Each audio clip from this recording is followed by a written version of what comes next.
Hello, welcome to my channel. In this video, I'll be showing you how I drew from this to this. So I'll be using this reference photo from Pinterest. I wanted to study clothing folds, and I thought this would be a great reference.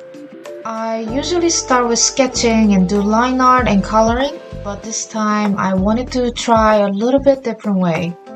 Instead of using a pencil tool, I'm going to use thick brush and draw basic shapes.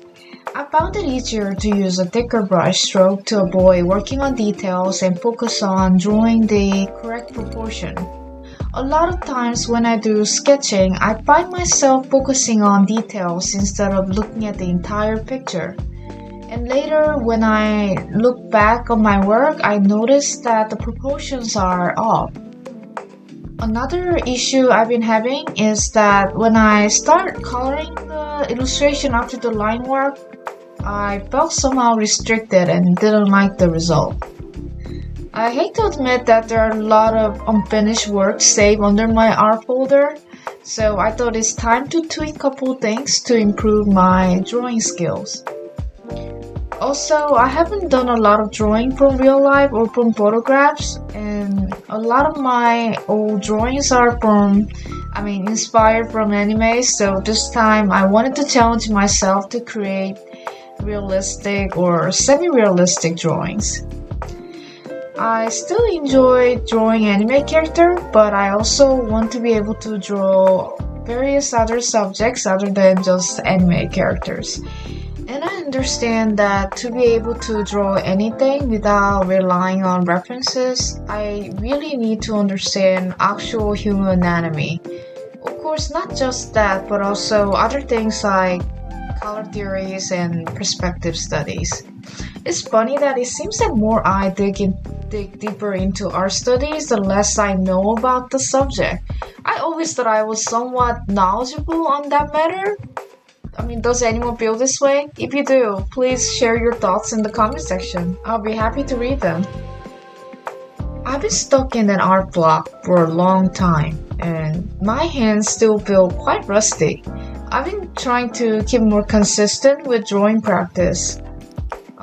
After college and entering the workforce, I found myself spending less and less time creating arts and eventually stopped doing it altogether. I found myself burnt out and not able to find any enjoyment in creating art.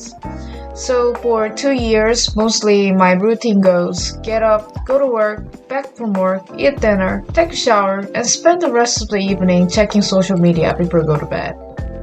Eventually, I got so sick and tired of it and I wanted to make some changes.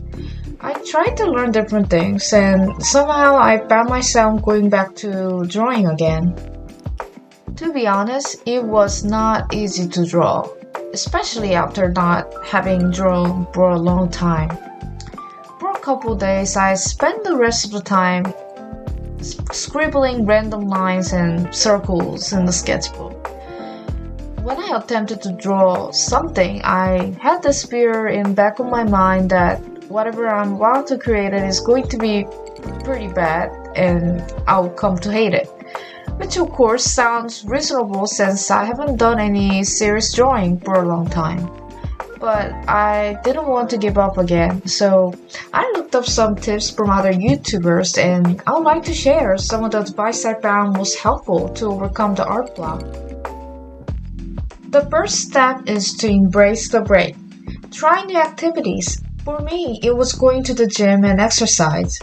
Have you ever had an experience where you would have all these amazing creative ideas pop into your head when you are just walking or working on something in general? But as soon as you come home and sitting on the couch, all of a sudden your motivation is gone and those amazing ideas you had disappear as well. As many of us know, exercise stimulates the brain in many ways. Moving your body improves executive functions such as your attention and working memories. I have to admit that about a year ago, my health was in such bad shape and I ended up gaining a lot of weight. I was not feeling motivated to do anything and constantly feeling tired all the time. But as soon as I added daily exercise in my routine, I started to eat healthy again and I started to lose weight. And the energy I thought I'd lost started to come back again. So I was able to focus and draw more. That's how I understood that taking care of my health is very important. Once you lose health, you won't be able to do anything. So try new activities to keep your mind and body healthy. Next step is the idea of changing your environment. Often a change of scenery can do wonders for your creativities. I changed my room arrangements and tried to go to new places that I never visited. A fresh environment can provide new stimuli and inspire new perspectives. Moving on, my third strategy is to experiment with new mediums. If you are a digital artist, you could try to draw with traditional mediums such as pencil, paper, a canvas, and brushes. Or try to use a different tool on digital software. Just like how I'm trying to do the photo study here. Instead of using a pencil for sketching, I use a thick brush to build the entire proportion. New tools and methods can help you approach your art with a renewed sense of curiosity.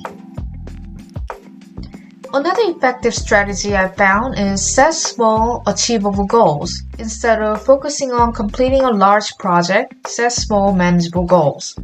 For example, let's say I would like to be good at drawing human anatomy. In this case, instead of aiming to study the entire anatomy, I would focus on one area at a time, such as hands and feet, which are complicated subjects to draw. I would at least give myself 30 minutes to 1 hour each day to draw hands and feet only. And then when I create my own characters, I would draw the hands or feet posture without looking at any references. After done with the drawing, compare with the references to diagnose anything that looks awkward or unnatural. I found this way of practice very efficient. I draw hands for 30 minutes to 1 hour every day for 10 days and saw the improvements. Small victories can build momentum and gradually overcome the block. Moving forward, let's talk about seek inspiration from others. It's very important to surround yourself with art and creativity. Visit galleries, attend workshops, or engage with other artists online. Inspiration could also come from your favorite comic books, TV shows, anime, etc. For me, I'm currently into a show called Black Butler. I very much love the author's art style and get a lot of inspiration by just looking at her artworks. When I look at her works, I pay attention to the colors she used to create certain atmosphere for the illustration. It's fascinating to see how each artist interprets their same or similar objects differently. Seeing how others approach the work can provide new ideas and motivate you to push through your own block. Every artist goes through art blocks some point in their life, and it can be quite frustrating. But if we keep pushing through it, I believe that your art will improve tremendously. Thank you for watching to the end. Please subscribe and hope to see you very soon. Bye!